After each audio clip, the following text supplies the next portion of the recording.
kayo? Anong kailangan niyo sa amin? Sigaw nitong muli.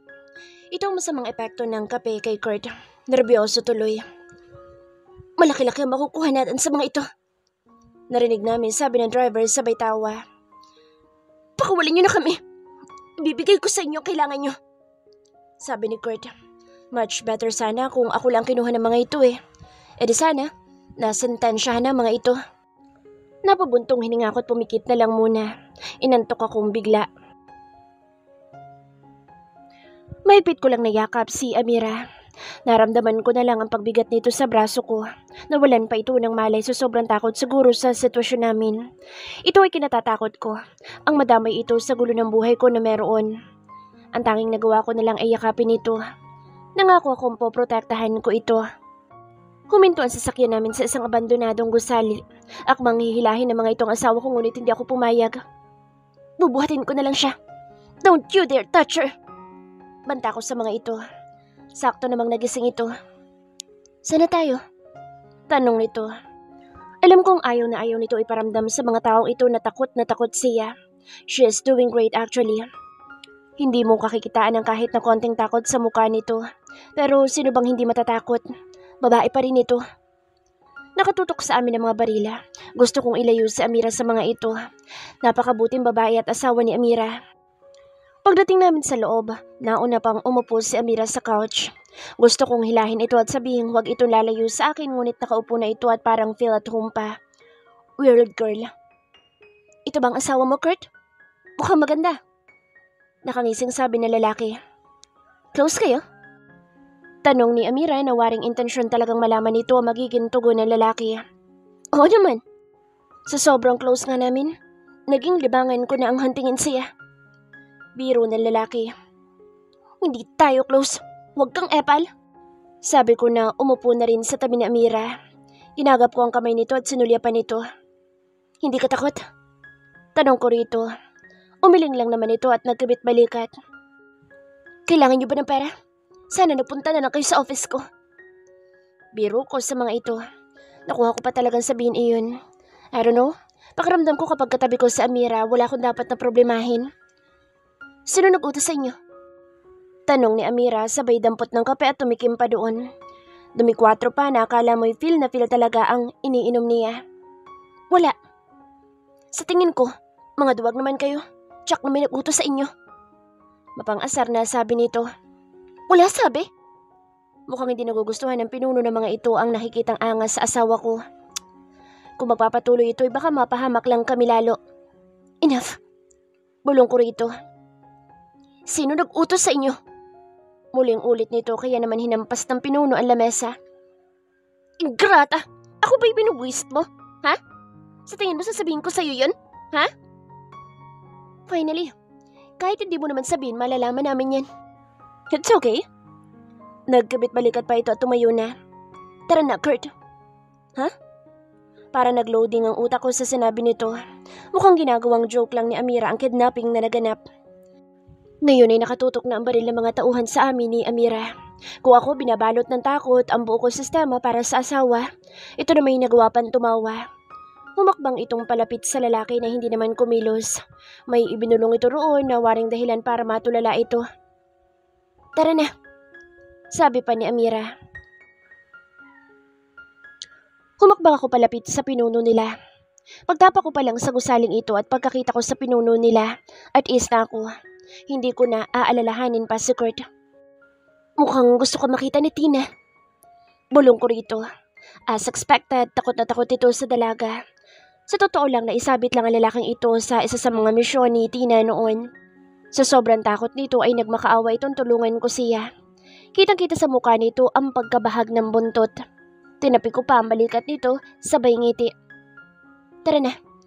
Sabi ko kay Kurt na ngayon ay tulalang nakatitig sa akin. Paano mo siya nakilala?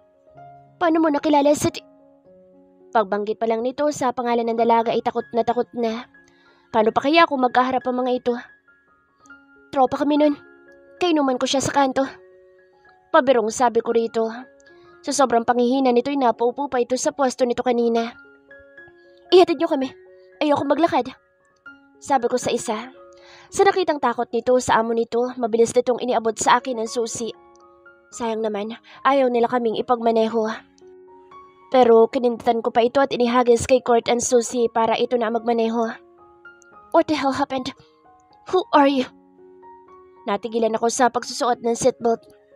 Nakita mo naman, di ba? Who are you? Seryoso na nitong tanong. I'm Amira. Usal ko.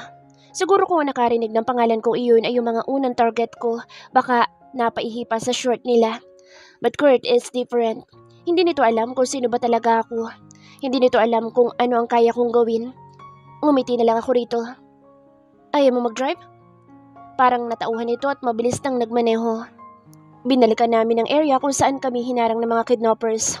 Nandoon na mga kaibigan ni Kurt na relief ang mababaka sa kanilang mga muka nang makita kami ng mga ito. Kurt? Amira? Ayos lang kami. Ang mga guards namin. Tanong agad nito. May puso rin naman ang lalaki sa mga tauhan nito. Nasa ospital na yung 8. Dead on the spot yung isa. Imporma ni Landon. Mukhang galing pa ang mga ito sa mga office nila. Basa na rin sa ayos nila. May mga media na hindi makalapit dahil nakabarikada ang mga pulis. Sa Boss H na nagtungo sa ospital kasama si Kea at Bea. Iimbestigahan na ng mga pulis ang nangyari. Sabi naman ni Carlo. Amira, gusto mo ba magtungo sa ospital? May masakit ba sa inyo? Worried na tanong ni Echo. Ayos lang kami, pero puntahan na natin yung mga guards na nasa ospital. We need to do something for them. Mr. and Mrs. McWright, pwede ho ba namin kayong ma-interview? Tanong ng lumapit na pulis. Nagkatinginan kami ni Kurt. Saktong may humintong sasakyan at bumaba doon si Lander. Chief, ako na bahala rito. Tinapik nito ang balikat ng pulis after nitong ipakita ang ID nito. Ikaw na munang bahala dito, Lander. Pupunta lang kami ng ospital. Or much better, sumama ka na para doon mo na kunin ang statement namin. Sabi ko rito. Sure. Mabilis nitong sabi sa kakinausap ng solo and chief. Mukhang minamanduhan sa dapat na gawin sa crime scene. Kotse ni Landon ang ginamit namin patungo sa ospital. Hindi rin naman kami iniwan ng iba pang kaibigan ni Kurt.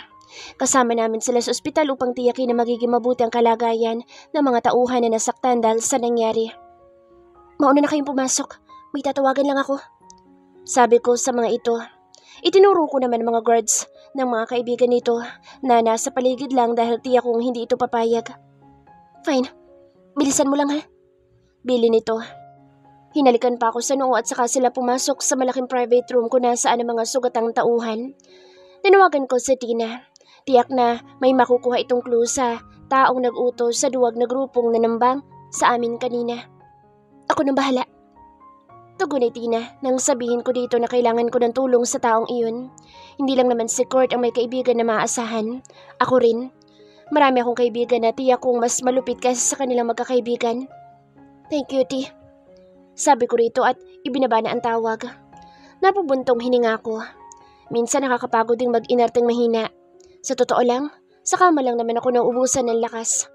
Kanina, plano ko sana mag-inerteng takot.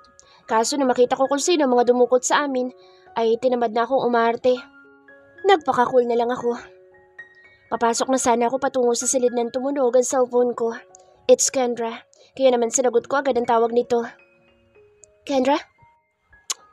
Bakit nga ba nagulat pa ako? Lahat na lang ng taong napapalapit sa'yo ay napapahamak. Kendra, hindi ko kasalanan. Depensa ko rito. Pati ba naman itong nangyari sa akin pa rin ito isisisi? Tell me, Amira, dapat ko bang pagsisihan na ikaw kinausap ko at hininga ng tulong? Nasaktan ako sa sinabi nito at dahil mahina ako pagdating sa kapatid ko, umagos agad ang luha ko. I'm sorry. Usal ko rito. What are you doing, Amira? Inagaw ni Lander ang cellphone ko at ito nang kumausap kay Kendra. Nangihina ang tuhod ko. Gusto ko na lang umiyak pero sinikap ko pa rin pigilin ang sarili ko at mabilis na pinahid ang luhang umalpas kanina. Yan na nga ba sinasabi ko?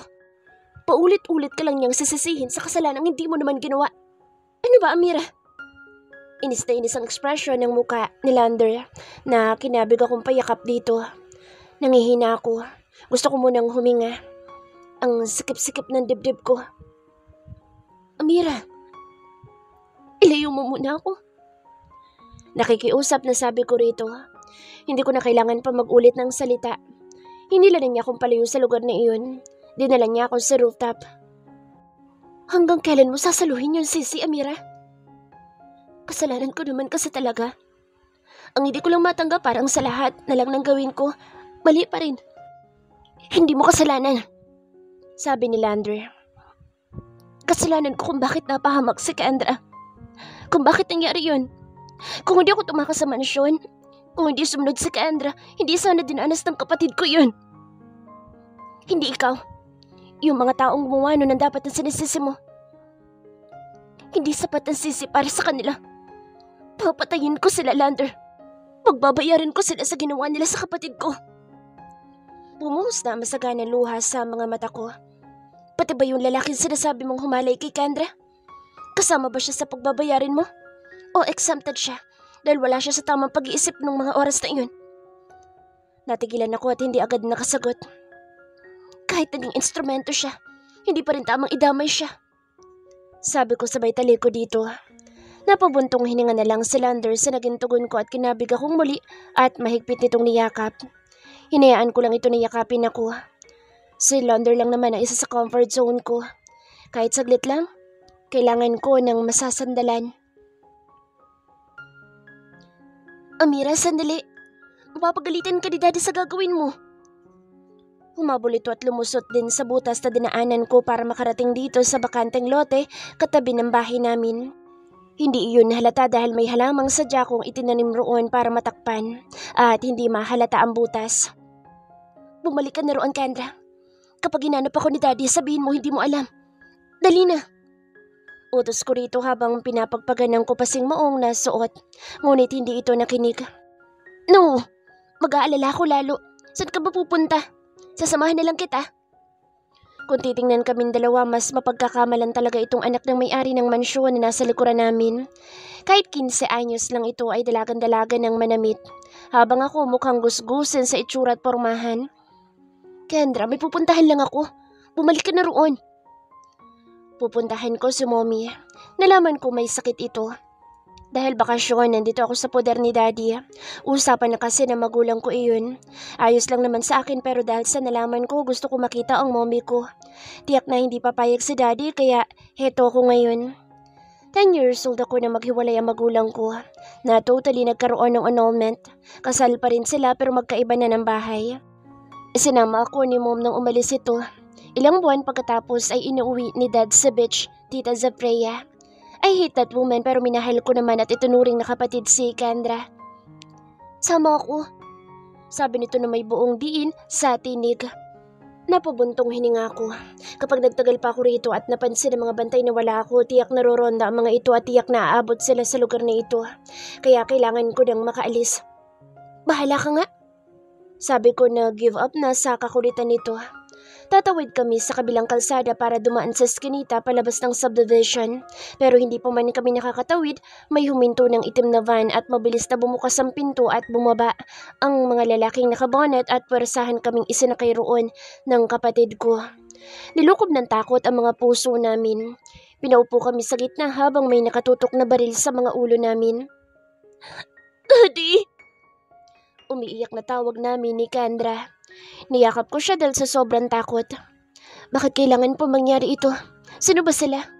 Anong kasalanan namin sa kanila? Ito na ba mga kalaban ni Daddy? Dinala kami sa isang rest house na biniyahe ng ilang oras.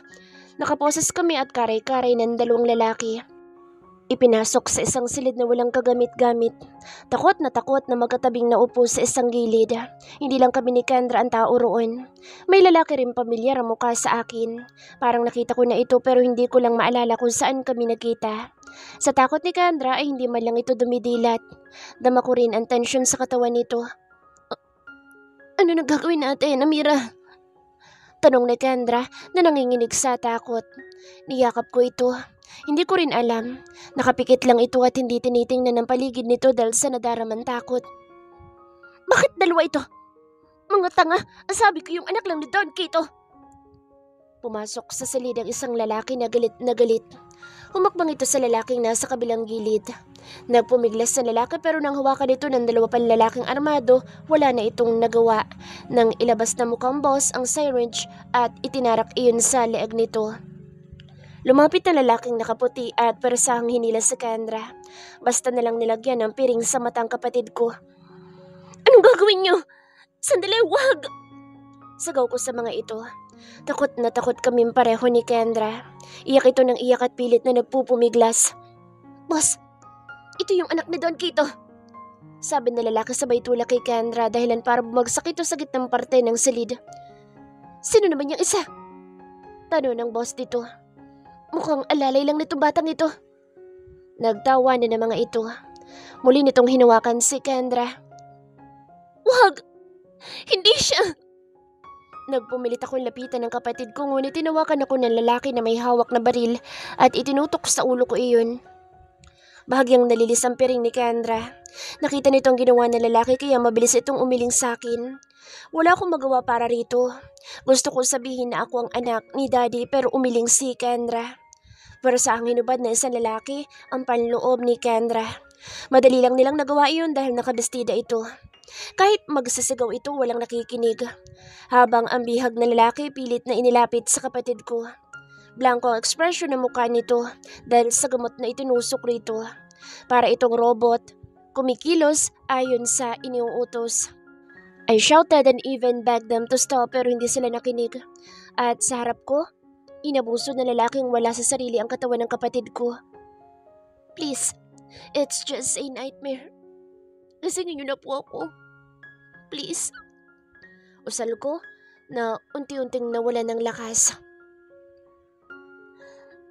Tama na!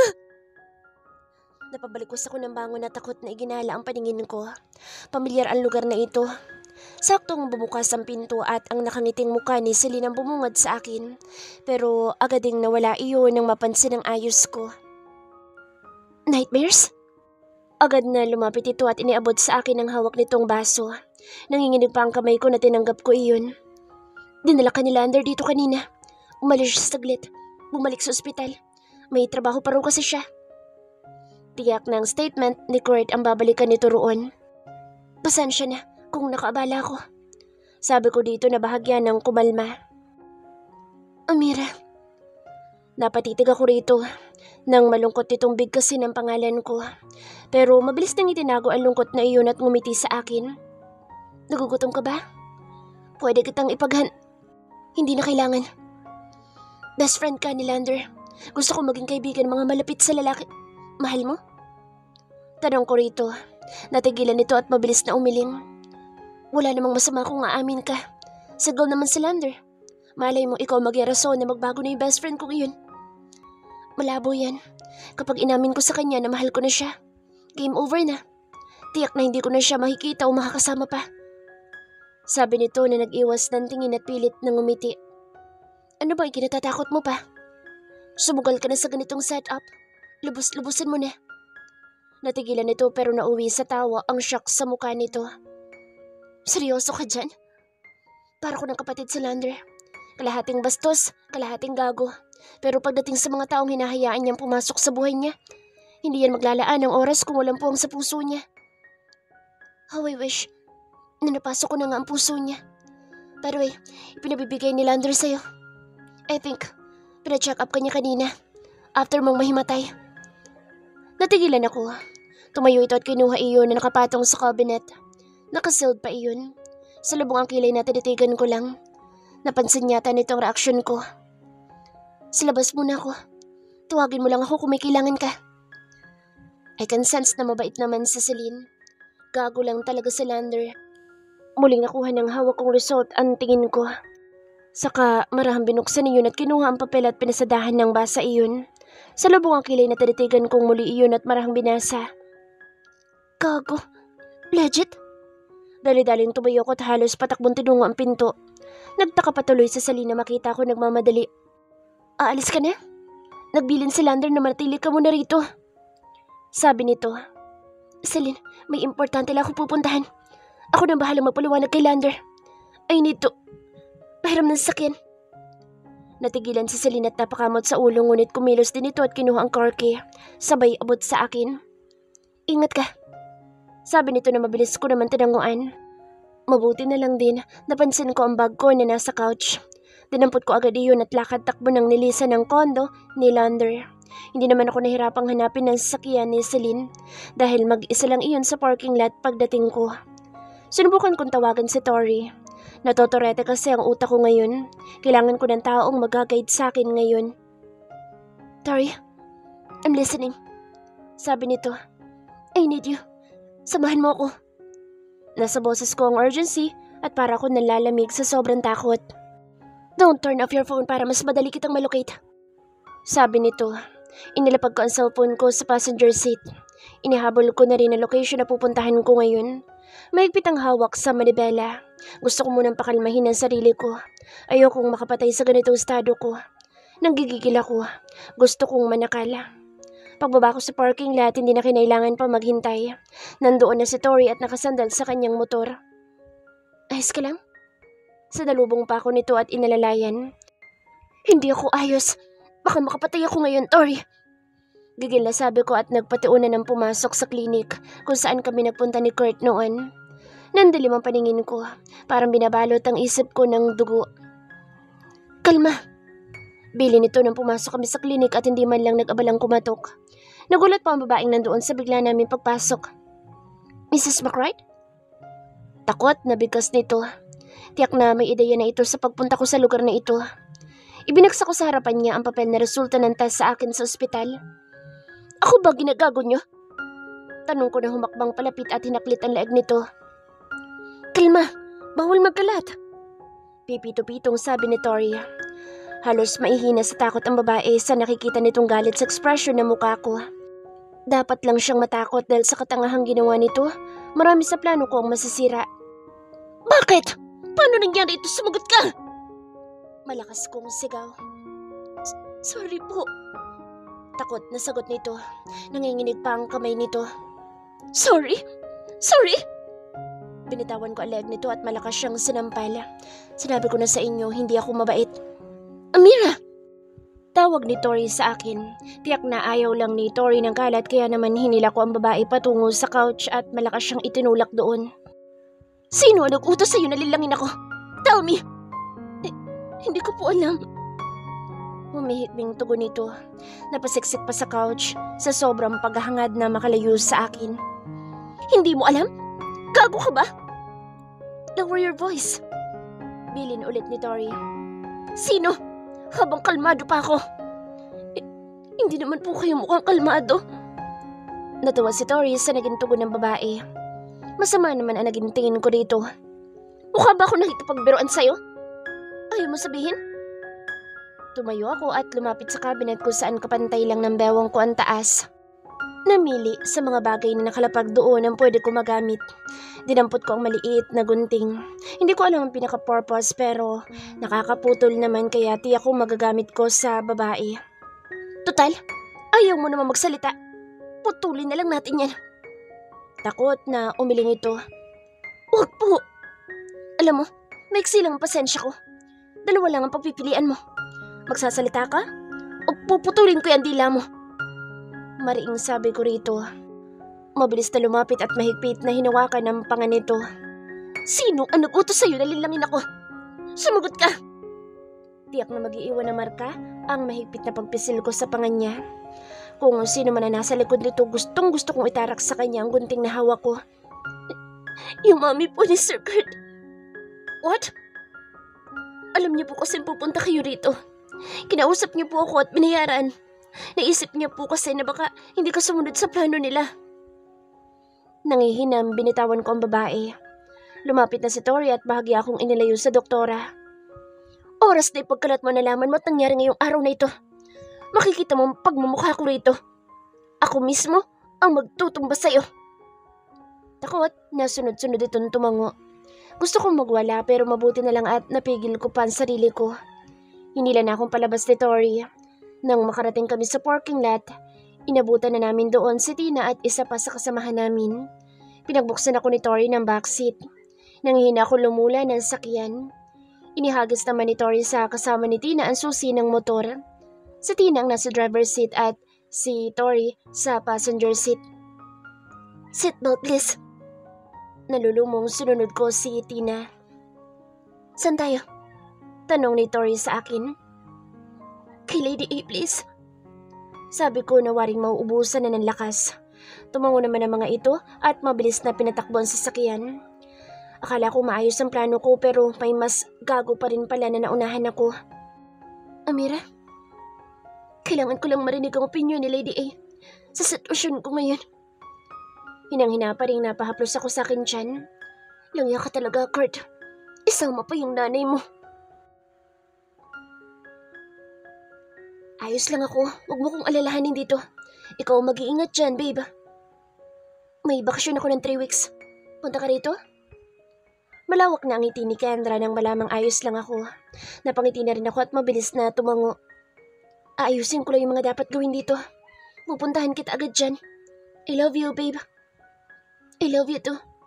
Pagpasensyahan mo na sa Amira. Tiya kong nandahil sa kanya kaya kayo nakidnap. Sabi nito na pinalungkot pa ang ekspresyon ng muka. Babe, that's not true. Sa totoo lang siya ang dahilan kung bakit safe kami ngayon. Saka yung mga taong dumukot sa amin, pinag-initan talaga nila ako. Depensa ko rito, ngunit parang hindi nito nagustuhan ang pagdepensa ko sa kapatid niya. Basta na lang nito tinapos ang usapan ng hindi napapaalam. Napabuntong hininga na lang ako at sinulya pa ng mga tauhan ngayon ay ligtas na sa kapahamakan. Nasaan na si Amira? Tanong ko sa mga kaibigan. Kanina pa ito wala. Wala din namang naging tugon ng mga ito kaya lumabas ako pero wala si Amira kung saan sabi niya ay lulugaran niya. Nasaan si Amira? Tanong ko sa tauhan. Isinama po ni Sir Lander. Bakit hindi sinabi sa akin? Kanina pa? Yes po. Sir, nagtungo po sila sa rooftop. Singit ng isang tauhan ko. Mabilis ako nagtungo sa elevator upang puntahan ang asawa ko. Mabilis ko lang na natuntun iyon pero pagbukas ng elevator, para akong natulos nang makita na yakap-yakap ni Lander ang asawa ko. Hindi ko alam kung bakit sumikip ang dibdib ko. Base sa pag-iyak ni Amira, waring sobrang nasasaktan nito ngayon. Hindi pa niya pinapakita sa akin ang side niyang iyon. Side na parang nangihina. Pagod na. Muling sumara ang elevator. Mas pinili ko na lang na bumalik sa silid ng mga tauhan ko. Pakiramdam ko nasasaktan ako sa hindi ko may paliwanag na dahilan. Parang naghahangad ang puso ko na sana ako na lang yun.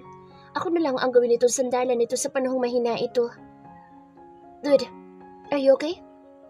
Tanong ni Lander na umuwi kanina pero nandito na ulit ngayon. Yeah, hirap ang tugon ko rito. Saka pumasto na lang sa couch at piniling manahimik. Amira, nakaangat ang kilay ni Lady A nang makita kong pumasok sa kanyang office. Humakbang agad ako palapit dito at niyakap ito, ang ate ng grupo namin. Are you okay? I'm pregnant. Hindi ko alam kung anong gagawin ko. Wala ito sa plano. Hindi ko... You're pregnant? Congratulations! Nakangiti nitong tugon. Nagsalubong ang kilay na tiningnan ko ito. What? Amira, walang kasalanan ng baby mo. Kung ayaw mo siyang ma-involve, we can do something about it. Hindi sagot ang abortion. Crazy? Of course not. Pwede ka munang umalis. Lumayo ka. Kung gusto mong balikan ng mga unfinished business mo, go. No one will stop you. Tumango-tango ako rito at muling yumakap. Hindi kita hinasa para maging mahina lang ulit.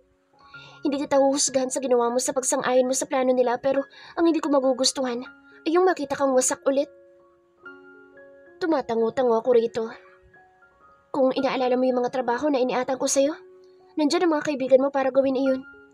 Hindi ka mag-iisa, Amira. Tama lang talaga na ito ang nilapitan ko. Kapag itong kausap ko, nalilinawan din ako. Thank you, Lady A. Sabihin mo lang ako kung plano mo nang umalis. Tumango ako rito. Tumango din ito at sananyasan na akong umalis. Paglabas ko ng office nito, naghihintay si Tina at Tori. Nandoon na rin si Terry na unang lumapit sa akin. Girl, nakapag-usap na kami ni Lady A. Tiyak na kakausapin niya rin kayo. Kung tungkol sa mission mo, don't worry, kami nang bahala. Sabi ni Tori. Thank you. Kailangan ko nang bumalik kay Kurt. Ayoko na makahalata siya. Hatid na kita. Sabi ni Tori. Panay ang buntong hininga ko pagbalik namin sa ospital. Nang makababa ako, iniabot agad nito ang susi sa akin at lumula na sa motor na sa Tina nagmamaneho. Pagpasok ko sa lobby ng ospital, nakasalubong ko si Lander na lumarawan agad ang pag-aalala.